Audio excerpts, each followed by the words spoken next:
This adventurous story begins by showing a vast, deserted area stretching as far as the eye can see. Anyone entering this desert would find nothing visible for miles. Deep within this barren land lies a massive mining site, still under operation.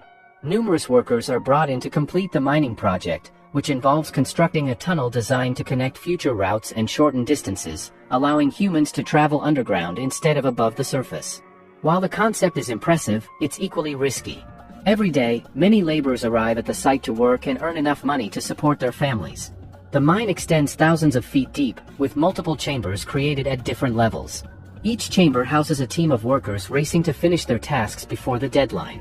Amid this, an engineer begins to sense something is wrong. His team informs him that pieces of mirror are falling from above, which alarms everyone. The engineer becomes concerned, and many workers refuse to continue working. Before constructing such massive mines, mirrors were often embedded into the structure as a safety measure. If the rocks began to grind and shift, the mirrors would fall first, signaling potential collapse. This warning system helped workers evacuate before disaster struck. Fearing the worst, the engineer temporarily halts work and rushes to inform the mine's owner. However, the owner, a selfish man concerned only with profit, dismisses the warning as mere coincidence and insists that the work must continue if they want to get paid. Left with no choice, the engineer convinces his team to resume operations despite the risks. The workers reluctantly continue, digging deeper until they reach the lowest level of the mine, thousands of feet below the surface. The next day, a truck arrives carrying newly hired employees with no experience in such dangerous conditions. Unaware of what lies ahead, they are about to face their first and last mission. As the engineer keeps working nervously, he notices more mirror fragments falling around him, a clear sign that the structure is on the verge of collapsing. Still, driven by the need for money, he continues, just like the others. Suddenly, a strong tremor shakes the mine, causing dirt and rocks to fall from above. Panic spreads as workers run for their lives. Within moments, a massive section of the mine begins to cave in. The chief engineer calls out to his crew, trying to guide them out through the machines, but several cranes and drilling rigs are crushed under falling debris. If anyone had been inside, they wouldn't have survived. In minutes, the entire mining area collapses, blocking all escape routes. The workers are now trapped underground with no way out, many of them injured and terrified. With no other option, they decide to move to a lower level of the mine, where other employees are already stationed. Hoping to find a way out, the trapped workers quickly jump into a construction vehicle and head toward another section of the mine. Some of their fellow workers, still running behind, manage to catch up and climb aboard with help from their teammates. Their only goal now is to reach the lower level of the mining area, no matter what it takes. It didn't look like any of them would make it out alive, but every worker was driven by the desperate hope of reuniting with their families. As rocks continued to fall around them, their truck moved forward, only to encounter another truck coming from the opposite direction. This second truck belonged to the workers stationed on the lowest level, who were also terrified as the tremors and falling debris reached them too. It was now clear that the lower level was no safer than the rest. The entire mining complex was collapsing and claiming lives. The engineer and his remaining team tried to protect each other and find a safer spot, but within moments, a massive boulder crashed down nearby, causing a violent explosion that shook even the surface above. Those in charge on the upper levels noticed the blast and immediately declared an emergency, summoning rescue teams to save the trapped workers. When the engineers' group looked around, they found all the trucks destroyed, many workers severely injured, and several others missing, likely crushed under enormous rocks. They had no medical supplies to treat the wounded, and their only exit was now blocked by a massive boulder. When they tried to touch it, they realized it couldn't be broken or moved by any machine. It was simply impossible. Everyone understood they were completely trapped, with no escape and no guarantee anyone would reach them in time. Despite the hopeless situation, a rescue mission was launched to save those trapped inside. Whether they would survive was uncertain, but the workers were determined to use every bit of their survival knowledge and skills to stay alive. Experts outside began sharing survival techniques that could help them endure until rescue arrived. Soon, the news spread everywhere, and TV channels began covering the disaster. Families of the trapped miners gathered outside the site, hoping and praying for their loved ones. Rescue teams were working tirelessly, but progress was painfully slow, and the chances of survival were slim. The tragedy spread like wildfire across the world, and people everywhere prayed that the miners would be saved. From the outside, there seemed to be no clear passage leading into the collapsed mine. It looked as if the entire structure had sealed itself shut, trapping everyone inside as if by fate. Inside, the trapped workers realized they had to be extremely cautious. With the tunnels sealed, oxygen levels would soon drop, and they weren't sure if they even had enough food supplies to last. Panic began to spread among them until their supervisor, a man named Luis, stepped up. Older and more experienced than most, Luis knew how to handle crises like this. He calmed everyone down and told them that their first priority was to find a possible exit route. Before doing that, he counted every remaining worker to assess their situation. There were only a few left. As the person in charge, it was now Luis's responsibility to keep them alive. He then revealed a crucial detail. There was a special chamber built inside the mine for extreme emergencies like this one. However, the problem was that the chamber could only hold a limited number of people, just 3. That raised a painful question: which 3 among them would be chosen to enter and attempt to survive while the others faced the unknown? Mario then arrives at the spot and says that, as far as he knows, the mining area has several chimneys with ladders that lead upward, so instead of going into the emergency chamber, he will choose 2 people to help him climb the chimneys and try to get out that way. That would leave only a limited number of people, just those who can fit, entering the chamber, while the remaining 3 will try a different escape. Mario quickly picks 2 companions and heads toward the chimney area, while Luis leads the others toward the chamber. It's impossible to know which of the 2 groups will survive. Mario and his 2 men climb toward the chimney, grabbing a ladder and hoping the route will lead them out so they can later help the others. But soon Mario discovers the ladders end halfway up and everything above has collapsed, most likely during the earthquake, so the iron ladders have been ripped out of the rock and fallen away, leaving no way to continue upward. Their chimney plan has failed, so they must think of something else fast. Meanwhile, Luis and his crew reach the secret chamber. Though it's relatively safe and big enough to shelter people, an inspection reveals the food and water reserves are very limited and would be consumed in just a few days. They also lack first aid supplies, medicines are gone, so injured workers risk fatal infections if not treated. Hope is fading. Many still expect the mine owner will try to rescue them and that the official rescue teams will arrive, so they wait anxiously, unaware that reality may be far grimmer. Quakes resume, causing more rockfalls and injuries. Families gather outside and plead with the authorities for every possible effort to save their loved ones, while those trapped can only pray. Fortunately, the tremors subside briefly, giving them a little more time to survive, but oxygen levels are already falling and their condition could worsen in days. Experts advise that in such situations you must stay calm, panic only worsens the danger, and shelter near large boulders so falling debris deflects away. Most importantly, oxygen is decreasing and there may be flammable gases underground, so lighting fires or torches, a common but deadly instinct in dark places, must be avoided because flames consume oxygen. The more fire, the less breathable air remains, so they must avoid any open flames. In a panicked state, the workers knew they had to avoid stirring up dust, as that would only worsen the already poor air quality. They needed to move toward areas where even a faint trace of light was visible and mark every path they took so they could track where they had already been. Food and water had to be used sparingly. According to scientific research, the human body can survive for weeks without food, but only a day or 2 without water. So, by preserving the food and rationing their remaining water carefully, they might survive for weeks underground. Meanwhile, outside the mine, the families of the trapped workers were growing desperate, protesting and demanding that their loved ones be saved. When the mine's owners and officials arrived, the families confronted them angrily, insisting on a rescue at any cost. The owner, however, showed no real concern. He knew the situation was nearly impossible to handle. The mine was completely sealed, making entry dangerous and nearly unachievable. As the protests intensified, police arrived to control the crowd, even resorting to violence against the families. The tragedy had now gained international attention. People around the world were aware that dozens of miners were trapped underground and no one could help them. Seeing the public pressure rise, a government officer went to the president and explained the crisis. He advised that they needed to take immediate action to save the trapped workers.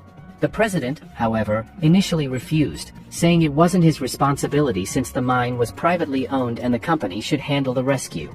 The officer persisted, pointing out that the company lacked the proper equipment and resources for such an operation. He cleverly suggested that if the president intervened and successfully rescued the workers, it would bring him massive international recognition and political advantage. Tempted by the potential fame and political gain, the president finally agreed and gave the officer full authority to act. The next morning, the officer arrived at the mining site, where the families were still waiting, praying for a miracle. Seeing him, they rushed forward, pleading for help. The officer promised them he would do everything possible to save their loved ones. He then met with the mine owner to discuss a rescue plan, but the owner bluntly explained that the mine's entrances were completely blocked by massive rocks that couldn't be broken or moved. Worse, he revealed that the secret chamber inside had only 2 days' worth of food, and now it had already been 3 days since the collapse. The grim reality was that the workers were most likely dead. Hearing all the details, the officer began to understand that the owner might be right. Survival without oxygen for this long was nearly impossible. Even if a rescue mission were launched, it might only recover bodies, not survivors. After completing his investigation, the officer returned to the waiting families and, with a heavy heart, told them the truth, that continuing the rescue mission would be pointless. The workers trapped inside were most likely already gone. Hearing this news left every family member in shock. They were completely heartbroken and hopeless. But just then, the sister of one of the trapped workers, furious and determined, lashed out at the officer, shouting that her brother was still alive. No matter what, she would find him, with or without their help. Her courage reignited the spirit of the other families, who began demanding that the rescue mission continue. Seeing their determination, the officer finally understood and decided to move forward with the rescue operation. Using the government's authority, he called in the best engineers to investigate and locate the trapped workers. One senior engineer worked tirelessly and soon came back with results. He confirmed that several workers were still alive inside one of the chambers. He even estimated how many were trapped and warned that they needed to be rescued immediately, as they wouldn't survive long in those conditions. Multiple rescue strategies were discussed, but deep underground, the trapped workers were already turning against each other. Tension and frustration filled the air as they argued over who was to blame for their situation. Their food supplies were almost gone, and the lack of nourishment had left everyone weak. Luis, the leader among them, tried to calm the group, insisting they ration what little they had left, a bit of milk and scraps, to stretch their survival for as long as possible. Outside, massive rescue operations began. Heavy drilling equipment and powerful machines were brought in, and engineers prepared to dig deep into the mine. Seeing this, the families felt a small spark of hope.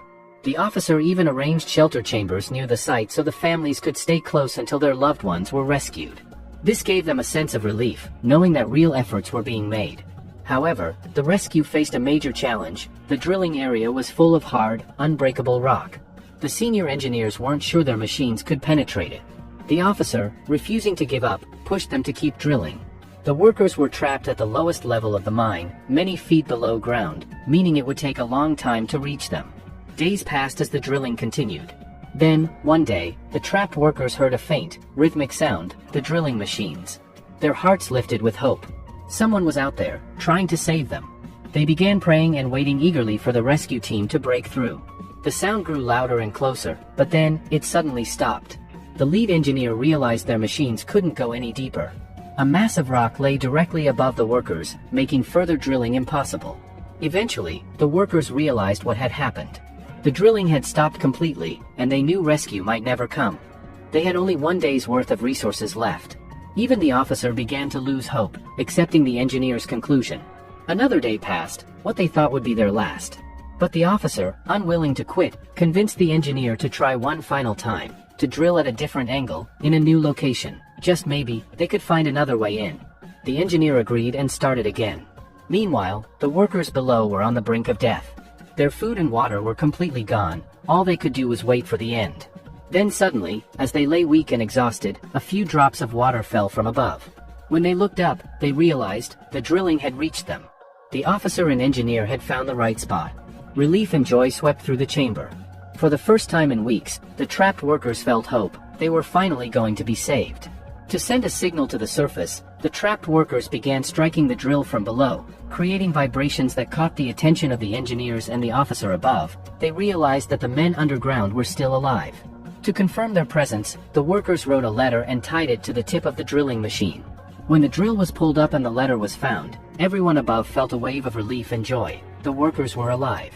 When this news reached their families, they broke down in tears of happiness. They were now completely sure that, no matter what, their loved ones would return safely. Even the president arrived at the site to offer his support and encouragement. But the real challenge still remained, to bring them all out alive. Soon, the story spread worldwide, and it was officially confirmed internationally that all the miners were alive. They now needed advanced equipment to carry out the rescue. Major international agencies stepped forward to help, providing supplies and high-tech machinery. The trapped workers even managed to connect via video call, where the president assured them that efforts were being made to widen the small drilling hole, because only by enlarging it could they be rescued. Huge, advanced machines were brought in to make the hole larger. While everyone seemed hopeful, the engineers and the officer were extremely tense. They knew that the massive rock right above the trapped workers was slowly shifting due to the drilling vibrations, and if it collapsed, it would bury everyone alive.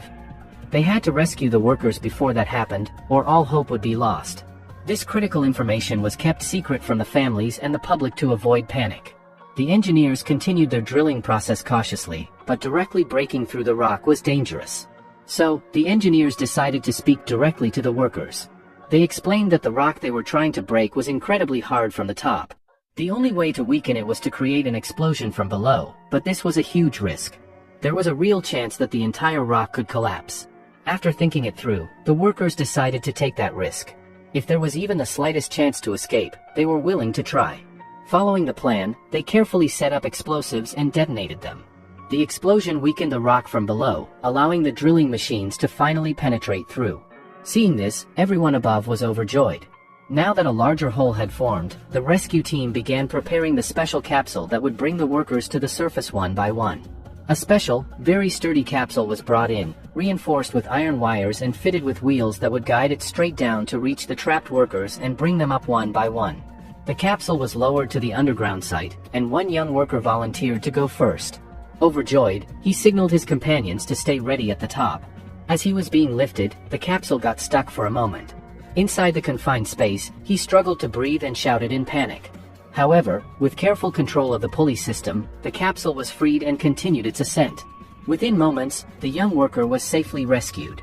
Following this method, multiple rounds were conducted, bringing all the workers up one by one. They continued tirelessly for half a day and eventually managed to rescue the last worker trapped inside. Every single worker was saved. The families of the workers thanked the government for saving their loved ones. Naturally, the president's name gained immense recognition worldwide. But the true reality of life, the grueling month the workers spent trapped in such an unimaginable place, was known only to them. Moving forward, these workers would likely start their lives anew with a fresh perspective. And with that, our story comes to an end.